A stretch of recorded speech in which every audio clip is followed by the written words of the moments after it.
मैं हूँ और हमारे साथ डॉक्टर विजेश कुमार जी हैं, जो बीएसपी के प्रदेश महासचिव हैं, पूर्व प्रत्याशी हैं मुजफ्फरपुर लोकसभा के और वर्तमान में अभी दावेदार हैं कुरहनी के।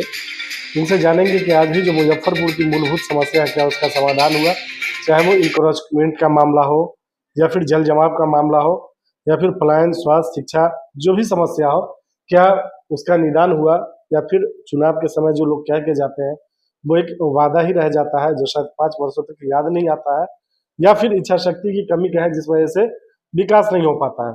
कुरहनी से जो विधायक हैं, बिहार सरकार के मंत्री भी रहे केदार गुप्ता जी, बहुत नीचे से आए, लेकिन शायद जहाँ से आए हैं उनका एहसास नहीं है, खत्म हो गया। या यूँ कहें तो आकाश में जाने के बाद बहुत सारे लोग धरती पे आना भूल जाते हैं, लेकिन उनको ये सोचना चाहिए एक ना एक दिन आना उसी जमीन पे होता है जहाँ से आप ऊपर जाते हैं। तो निश्चित तौर पे जनता को तय करना है कि आपके बीच अगर प्रत्याशी का चुनाव करना हो तो निश्चित तौर पे ऐसे भी प्रत्याशी आते हैं दूसरे दल से जो ईमानदार होते हैं, स्वच्छ छवि के होते हैं और सेवा की भावना से आते हैं, तो जनता की जिम्मेदारी बढ़ जाती है। कहीं ना कहीं जनता 100% तो नहीं कह सकते हैं, लेकिन 75% जनता भी दोषी होती है, जो जात धर्म के नाम पर, पार्टी के नाम पर ऐसे लोगों का चुनाव कर लेती है जो शायद उस लायक नहीं होते हैं। और अच्छे लोग अगर दूसरी पार्टी से आते हैं तो शायद न चाहते हुए भी उनको लोग हरा देता है, ये कह के कि सर अगर आप दूसरी पार्टी से आते तो शायद मैं आपको वोट कर देता। आप बीएसपी में हैं और निश्चित तौर पे बीएसपी बिहार में कैडर वोट रखती है अपना, हर विधानसभा में उसका वोट है और मुजफ्फरपुर में भी आपने 16-17 हजार वोट लाया। अभी जो आपके स्थानीय सांसद हैं, केंद्र में मंत्री भी हैं और डबल इंजन की सरकार है, क्या उस हिसाब से विकास हुआ आपके मुजफ्फरपुर में? बिल्कुल नहीं हुआ है। 1 वर्ष तो बीत गए और 1 वर्ष का मतलब है कि 20% समय उनका खत्म हो गया, लेकिन एक भी विकास का काम मुजफ्फरपुर में दिखलाई नहीं देता है। एयरपोर्ट आने वाला था, योजना धरी की धरी रह गई। कभी ये लोग कहते हैं कि एयरपोर्ट यहाँ संभव ही नहीं है, तो जो समर्थक है कहने लगते हैं यहाँ एयरपोर्ट बन ही नहीं सकता। 4 दिन बाद खबर आती है नहीं नहीं नहीं वहां से सर्वेक्षण शुरू हो गया है, तो लोग कहने लगते हैं अब तो बन गया, अब तो बन ही गया, उद्घाटन ही होना बाकी है। तो यही इसी तरह की अफवाह चलती रहती है और लोग भी इसको मुद्दा नहीं बनाते हैं। लोग भी जब वोट करने जाते हैं तो उनके लिए ये मुद्दा ही नहीं होता है। विकास कोई मुद्दा नहीं रहता, डेवलपमेंट कोई मुद्दा नहीं रहता है। जात और धर्म ही, जाति और धर्म के नाम पे चुनाव होता है। तो जब लोगों के पास ही यह मुद्दा, जब लोग ही नहीं उसको मुद्दा बनाते हैं तो सरकार क्यों?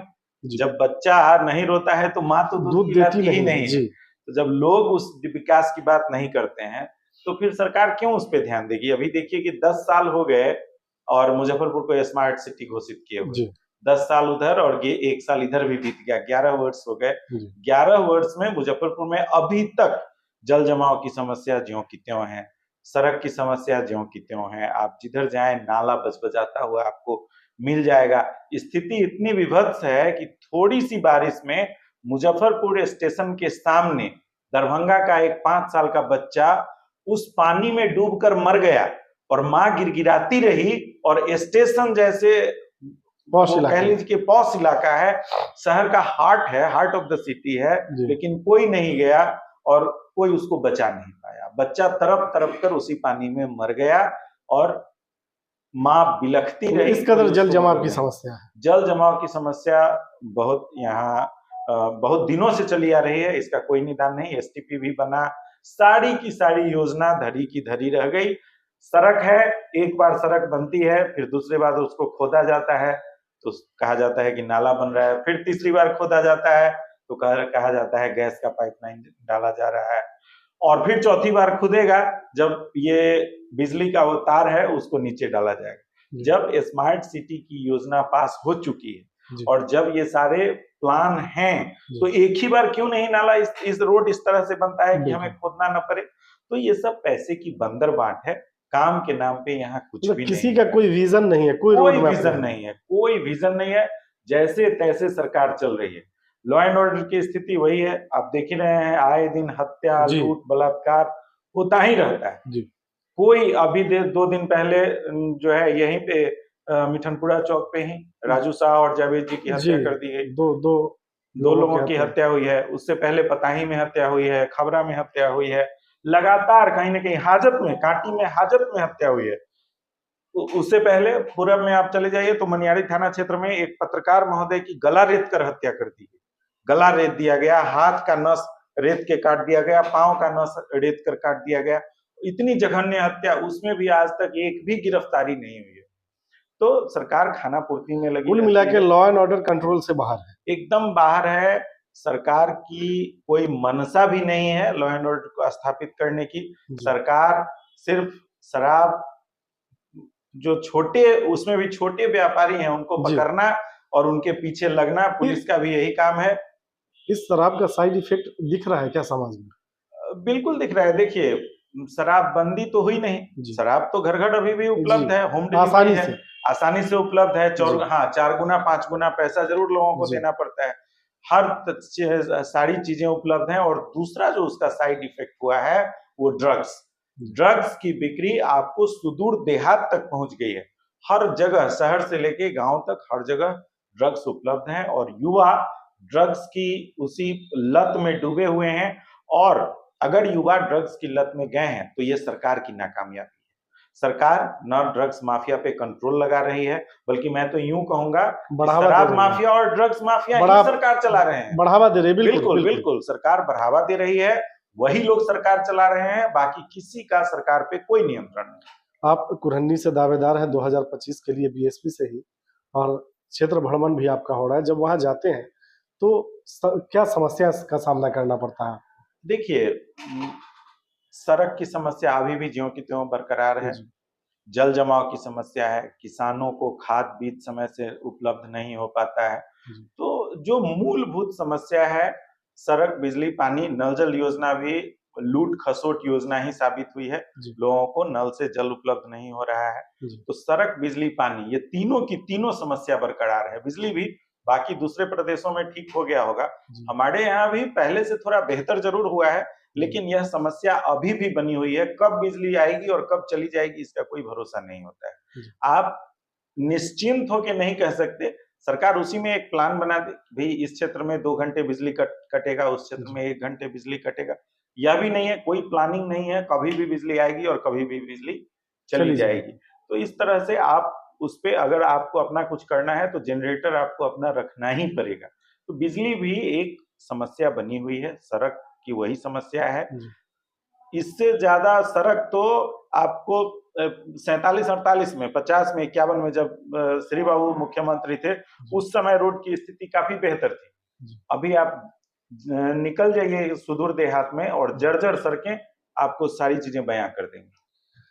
आप शिक्षा से भी जुड़े हैं और स्वास्थ्य से भी जुड़े हैं। निश्चित तौर पे हम लोग जहाँ बैठे हैं, यह हॉस्पिटल है, और कोरोना में आपने इसको खोला था। कोरोना जो महामारी आई, उसको जब आपने नजदीक से देखा, उसके बाद आपने निर्णय लिया कि हॉस्पिटल होना चाहिए। और निश्चित तौर पे आपका हॉस्पिटल घाटा में जाने के बावजूद आज भी चल रहा है और एक छत के नीचे सारी सुविधाएं मिल रही है। तो क्या लगता है आपको, बिहार में स्वास्थ्य और शिक्षा व्यवस्था की क्या स्थिति है? बिल्कुल, शिक्षा और स्वास्थ्य दोनों चरमराया हुआ है और यही कारण है, आपने ठीक कहा। जब मैं कोरोना काल में यहाँ आया, उससे पहले मैं मिसौरी स्टेट यूनिवर्सिटी में प्रोफेसर था।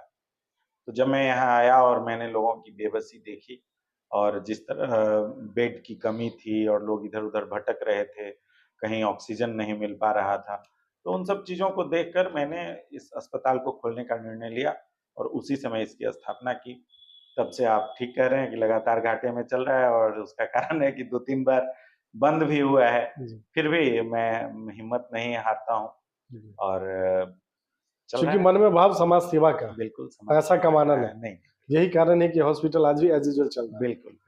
आप कुरहनी की जनता से क्या अपील करेंगे? कुरहनी की जनता से मैं अपील करना चाहूंगा कि आप लोग इस बार जाति धर्म से ऊपर उठकर डेवलपमेंट के नाम पे विकास के लिए आप लोग वोट करें। जी। मैं पूरी ईमानदारी से आप लोगों के लिए काम करूंगा। जी। सड़क, बिजली, पानी, खाद, बीज सबकी उचित व्यवस्था की जाएगी। इसका पूरा ख्याल रखूंगा कि लोगों को किसी तरह की कोई कठिनाई ना हो। जी। अभी मैं जितनी मेरी क्षमता है, शिक्षा और स्वास्थ्य दोनों के क्षेत्र में काम कर रहा हूँ। Parashar college of management and technical education भी की स्थापना मैंने सिलौत में की है, जहाँ BBA BCA की पढ़ाई होती है। यहाँ परासर हॉस्पिटल में हर तरह की सुविधा है, ICU, NICU, उसके बाद आपको ऑर्थोपेडिक, गायनिक, आई, डेंटल, सारी यूनिट एक छत के नीचे सारी सुविधाएं मिलती हैं। हम लोग इस सब सहयोग और शुभकामनाएं आपके साथ है। बहुत बहुत धन्यवाद। आप कुरहनी से चुनाव लड़ते हैं और जनता का आशीर्वाद मिलता है, चुनाव जीतते हैं, तो चुनाव जीतने के बाद आपकी पहली प्राथमिकता क्या होगी? देखिए, सबसे पहले तो मैं शिक्षा और स्वास्थ्य के क्षेत्र में काम करना चाहूँगा। जो अभी जितने भी हेल्थ सेंटर हैं, उनकी जो स्थिति है, हॉस्पिटल है तो दवा नहीं है, दवा है तो डॉक्टर नहीं है, तो इस सब तरह की समस्या है, उस पे पहले काम करूँगा। लोगों को स्वास्थ्य सुविधा मुहैया कराना और उसके बाद शिक्षा। एजुकेशन जो है वो गेटवे है, डेवलपमेंट का गेटवे वही है। जैसे-जैसे एजुकेशन आपका अगर बढ़ता है, तो सारी चीज़ें विकास की तरफ लोग आगे बिल्कुल, बिल्कुल। तो लोगों तक अच्छी शिक्षा पहुँचाना और स्वास्थ्य का जो है सुविधा पहुँचाना, ये हमारी प्राथमिकता होगी। इसके साथ-साथ जो सड़क, बिजली, पानी है, वो तो मूलभूत समस्या है। उसका निदान और यही कारण है कि हमारी पार्टी अलग से कोई मैनिफेस्टो जारी नहीं करती है। आपको बता दूं कि हम लोग संविधान में जितने अधिकार दिए गए हैं, लोगों को पहले उतना मिल जाए, उसके बाद में हम एडिशनल की बात करेंगे।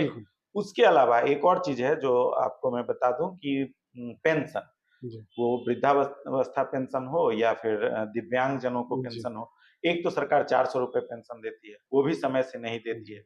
वहीं आप देख लें तो जो विधायक हैं, मंत्री रह गए, एक बार 5 बार अगर विधायक हैं तो अलग-अलग 5 पेंशन मिलता है, अलग-अलग और उसमें कभी देरी नहीं होती है।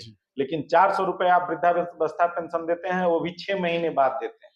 तो ये सब चीजें सही नहीं है। इस पर भी अगर मैं विधानसभा में जाता हूँ, इसको उठाऊंगा और कोशिश करूंगा कि 1 तारीख की 1 तारीख भले विधायकों का पेंशन लेट हो जाए, लेकिन आम जनों का जो वृद्धावस्था पेंशन और दिव्यांग पेंशन है वो समय से मिले, ये सुनिश्चित किया जाए। चलिए, डॉक्टर विजेश कुमार जी, हमसे बात करने के लिए बहुत बहुत धन्यवाद। बहुत बहुत